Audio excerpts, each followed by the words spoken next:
नमस्कार, मैं हूं बिलाल मलिक और आप देख रहे हैं मेरे साथ लोकमंच। और चलिए बुलेटिन में सबसे पहले बात करेंगे। दीपावली त्योहारों के चलते प्रशासन सख्त नजर आ रहा है और जहां पुलिस चेकिंग अभियान के जरिए कोरोना के लिए जागरूक कर रही है, साथ ही लोगों को मास्क ना पहनने पर चालान काट रही है। आपको बता दें कि पुलिस अधीक्षक हरिद्वार के दिशा निर्देश में जन जागरूकता और साथ ही मास्क रैली का आयोजन किया गया। वहीं पुलिसकर्मी नंद किशोर गवाड़ी ने बताया कि सावधानी के तहत मास्क पहनना, सैनिटाइजर का प्रयोग और साथ ही यहाँ पर दूरी बनाकर रखना आवश्यक है। साथ ही एसएसपी ने भी यहाँ पर त्योहारी सीजन में कोरोना बचाव को लेकर और साथ ही अधिकतर तत्परता होने की भी आवश्यकता बताई है, जिसका कहा है कि हम सभी को पालन करना चाहिए। और साथ ही आपको बता दें कि हरिद्वार के शंकर आश्रम से देवपुरा चौराहे तक रैली निकालकर लोगों को जागरूक किया गया।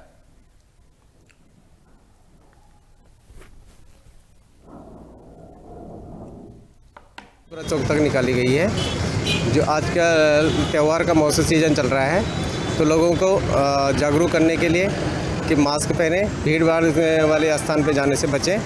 ये पूरा ये अभियान हमारा कल भी जारी रहेगा और ये हमारे कप्तान साहब के आदेशानुसार ये कार्यक्रम चल रहा है हमारे इसमें कि मास्क पहनना, 2 गज की दूरी बना के रखना और भीड़ भाड़ से बचने के लिए।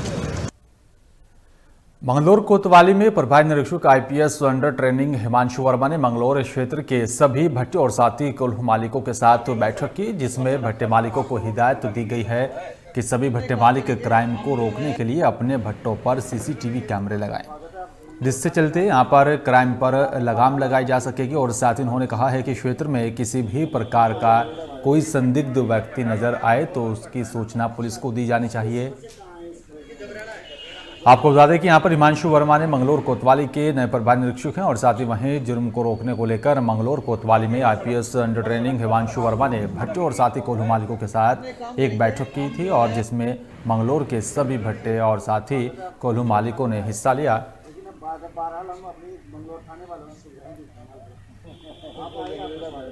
ये था कि हमारे द्वारा जो है सत्यापन ड्राइव जो है वो चालू की गई है, जिसमें जितने भी हमारे चरखी वाले हैं या हमारे भट्टे वाले हैं या जो भी हमारे ढाबे हैं, जहाँ से भी हमारा लेबर बाहर से आता है, उनका सत्यापन कराना ज़रूरी है। तो उसी के लिए जो है उचित दिशा निर्देश दिए गए थे। उनसे हमने जो है रिक्वेस्ट किया है कि अगर आपको जस्ट इन केस पुलिस थोड़ा देर कर रही है आपके यहाँ पे सत्यापन करने में, तो आप खुद अपने हल्के के सब इंस्पेक्टर का नंबर लीजिए और उनको फ़ोन करके बताइए कि हमारे यहाँ पे सत्यापन नहीं हुआ है, तो इसको जल्द से जल्द कराएं। उससे यह है कि पुलिस तो अपनी तरफ से कर ही रही है, थोड़ा उनकी तरफ से भी पुश आएगा तो थोड़ा और काम जो है हमारा अच्छे से होगा। और चलिए बात करें गैरसैंण की। गैरसैंण में मुख्यमंत्री त्रिवेंद्र सिंह रावत ने प्रदेश के ग्रीष्मकालीन उत्तराखंड सचिवालय सहित करीब 81 विकास कार्यों का शिलान्यास किया। आपको बता दें कि ग्रीष्मकालीन उत्तराखंड सचिवालय की अनुमानित लागत 110 करोड़ रुपए बताई जा रही है। वहीं मुख्यमंत्री त्रिवेंद्र सिंह रावत ने बताया कि यहाँ पर सचिवालय का निर्माण जल्द ही शुरू हो जाएगा। साथ ही कहा है कि अधिकारियों को निर्देश यहाँ पर दिए गए हैं कि सचिवालय भवन में उत्तराखंड झलकना चाहिए।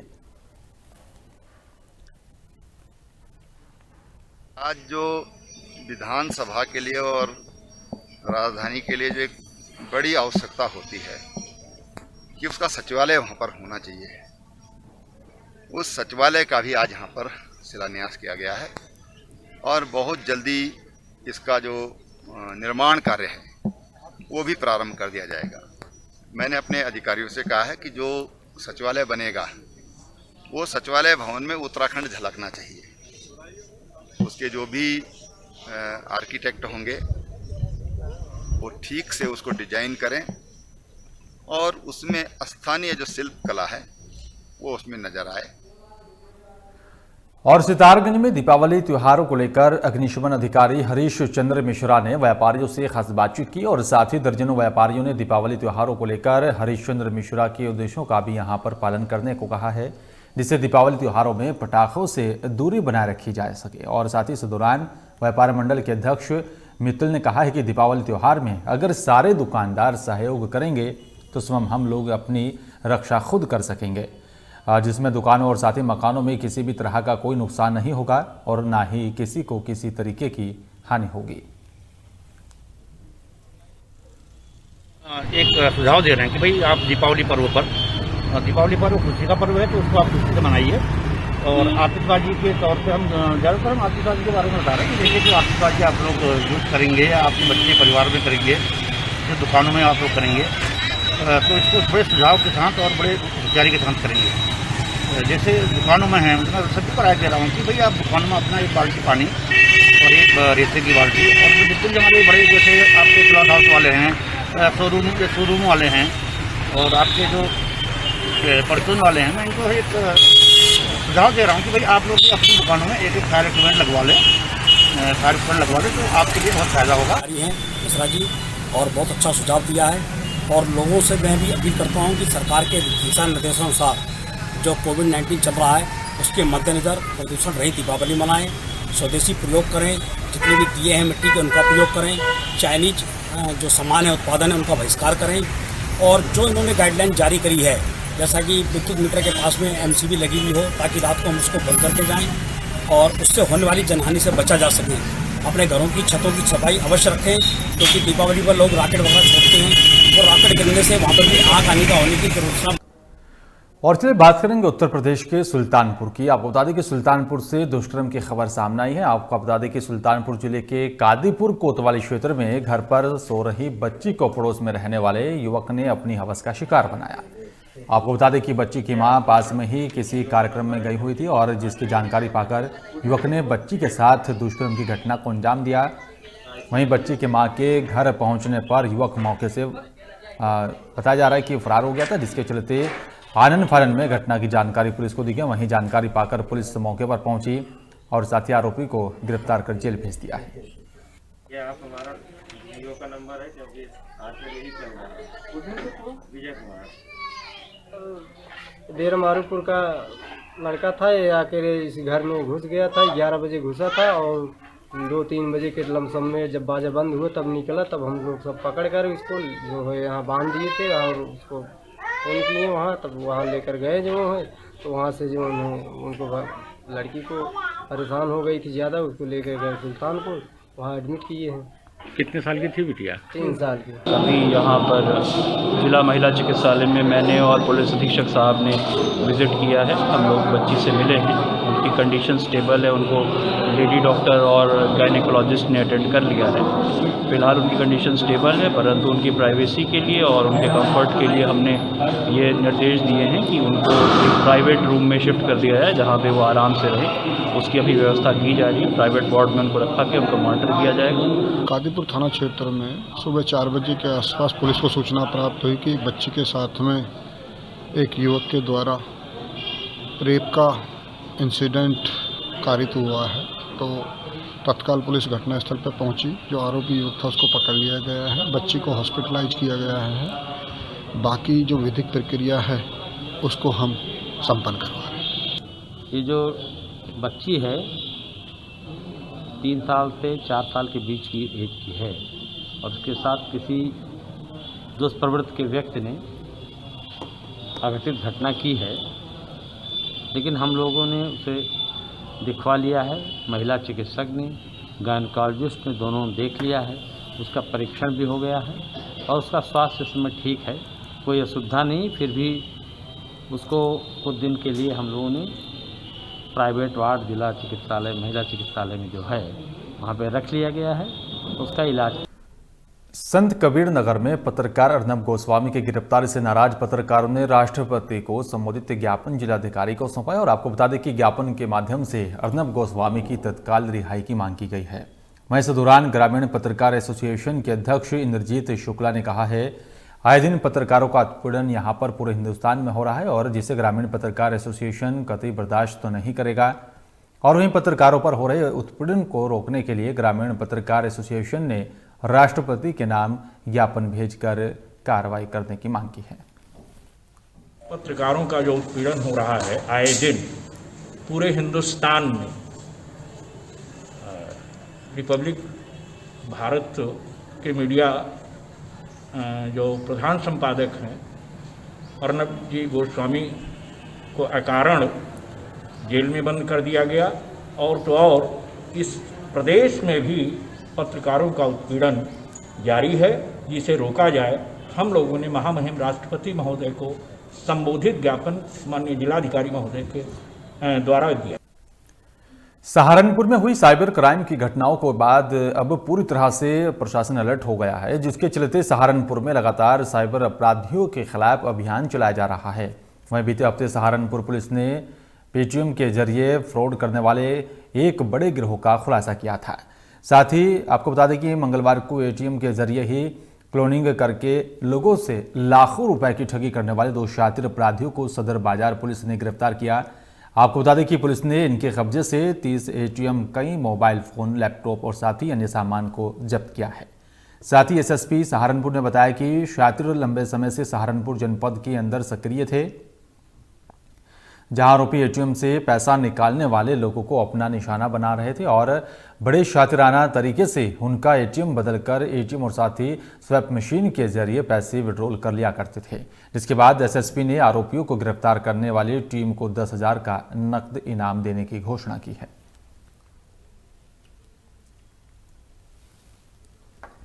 एटीएम बदलकर उनका क्लोनिंग कर एटीएम फ्रॉड करने वाला एक गैंग को पकड़ा गया है। ये अंतर जनपदीय गैंग है।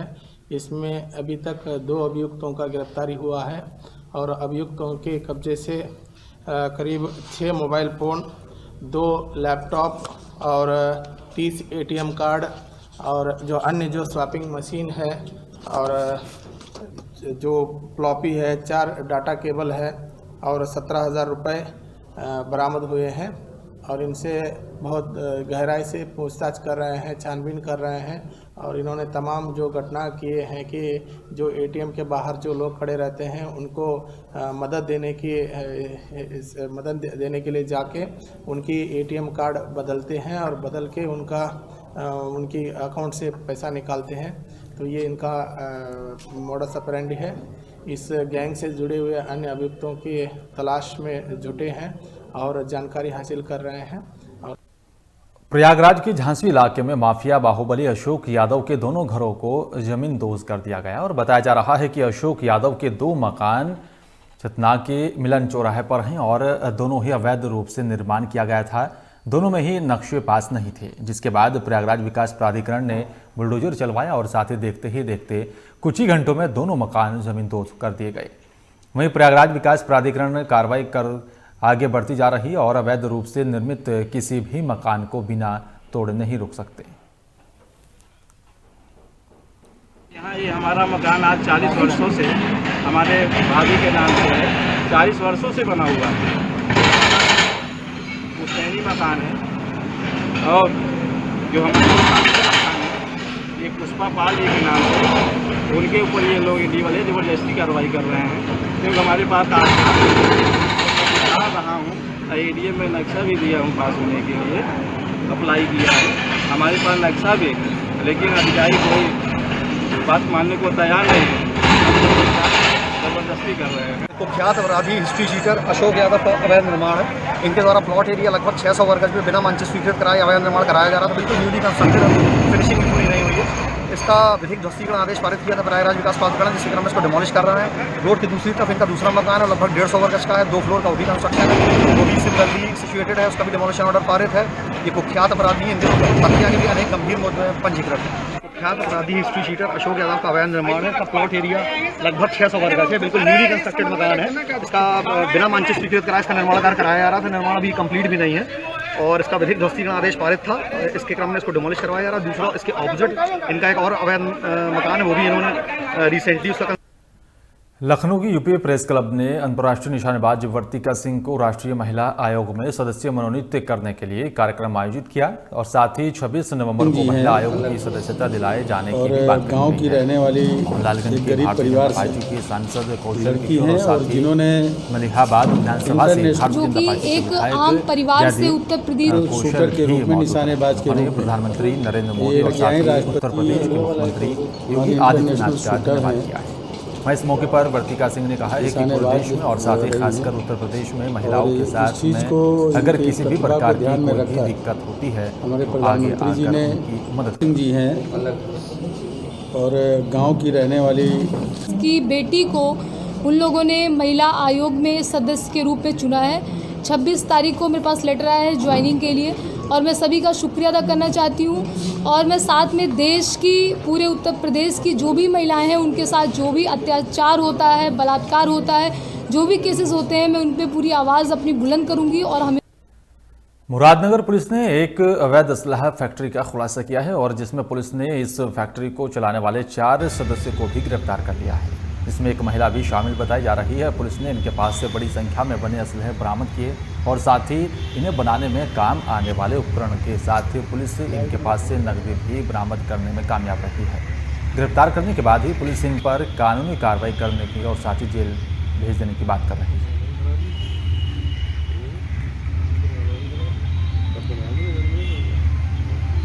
इनके पास से 2 तमंचे 315 बोर के, एक रिवॉल्वर 32 बोर, 13 तमंचों की बैरल, 12 तमंचों की फायरिंग पिन और 20 फायरिंग के जो गुटके होते हैं वो, 4 जिंदा कारतूस मिले हैं, 2 इलेक्ट्रॉनिक मशीन मिली हैं जिसमें एक वेल्डिंग और एक ड्रिल मशीन है। इसके अलावा लकड़ी के कई चाप मिले हैं, इसके अलावा स्प्रिंग मिली हैं, कई बंडल मिले हैं और इतना ही नहीं 2 लोहे की कमानी मिली हैं और विभिन्न प्रकार की ड्रिल मशीन इनके पास में मिली हैं। 20 बॉडी की साइड प्लेट्स मिली हैं, 4 ट्रिगर मिले हैं, 9 खोलने बंद करने की पत्तियां मिली हैं और इसी तरह जो सहवर्ती उपकरण होता है असला बनाने के लिए वो सब इनसे बरामद हुआ है और साथ ही साथ 2.5 लाख रुपए जो हैं इनसे बरामद किए गए हैं। इन सभी के विरुद्ध कार्रवाई करते हुए, सभी बरामदगियाँ करते हुए इनसे आगे पूछताछ भी की जा रही है। वहीं इनके विरुद्ध मुकदमा दर्ज कर इनको जेल। और चलिए बात करेंगे बलिया की। बलिया में ग्रामीण पत्रकार एसोसिएशन और साथ ही भारतीय राष्ट्रीय पत्रकार संघ के बैनर तले सैकड़ों पत्रकारों ने राष्ट्रपति को संबंधित ज्ञापन जिलाधिकारी को सौंपा है। आपको बता दें कि महाराष्ट्र सरकार के जरिए भारत के editor in chief Arnab Goswami के ऊपर कराए गए पुलिसीय कार्रवाई के विरोध में ही प्रदर्शन किया जा रहा है और साथ ही वहीं पत्रकारों की मांग है कि मुंबई के पुलिस कमिश्नर पर कार्रवाई करते हुए लगान सरकार को बर्खास्त करने की कार्रवाई की जाए। साथ ही अर्नब गोस्वामी को रिहा करने की मांग की गई और पत्रकारों पर उत्पीड़न फर्जी मुकदमे बंद हो नहीं तो पूरे उत्तर प्रदेश में आंदोलन करने की भी बात कही गई है।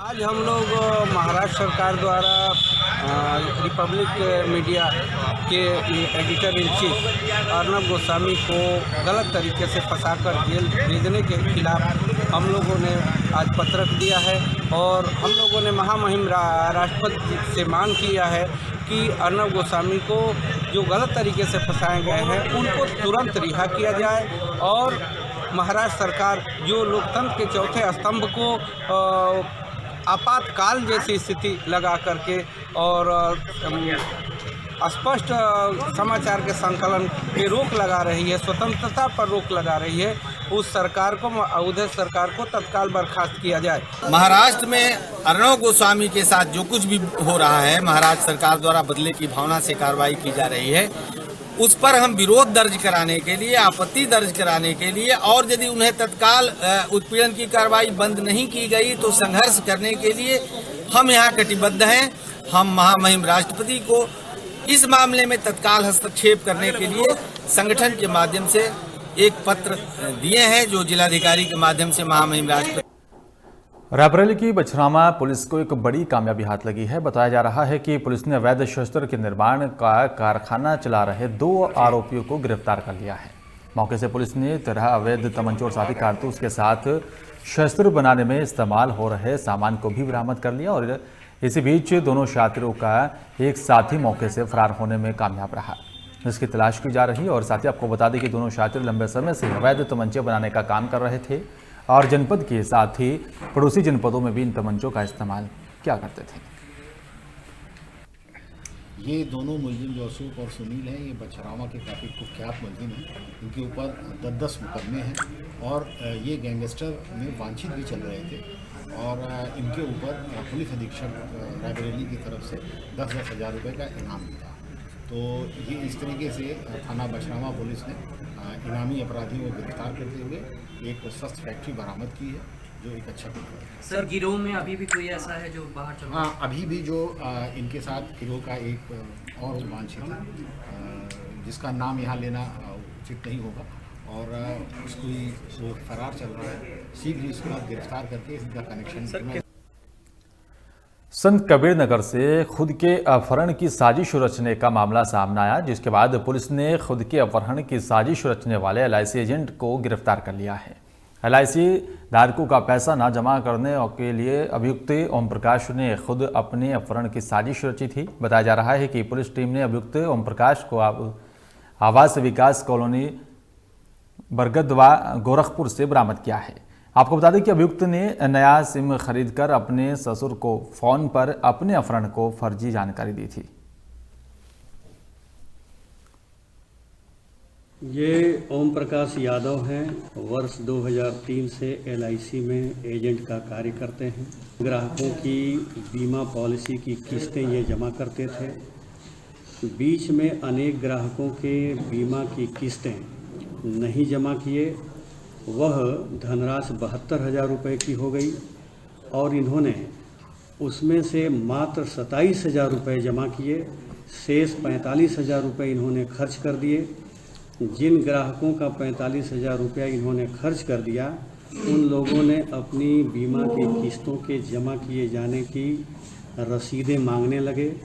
इन पर दबाव पड़ा, पैसा नहीं था, जिसकी वजह से इन्होंने अपने मोबाइल का सिम बदल दिया और दूसरा सिम लिया और अपने ससुर को फ़ोन किया कि इनका अपहरण हो गया है। इस सूचना पर इनके ससुर ने इनके घर वालों को खबर दी। खबर देने के बाद थाना मेहदावल में 364 IPC का मुकदमा कायम हुआ।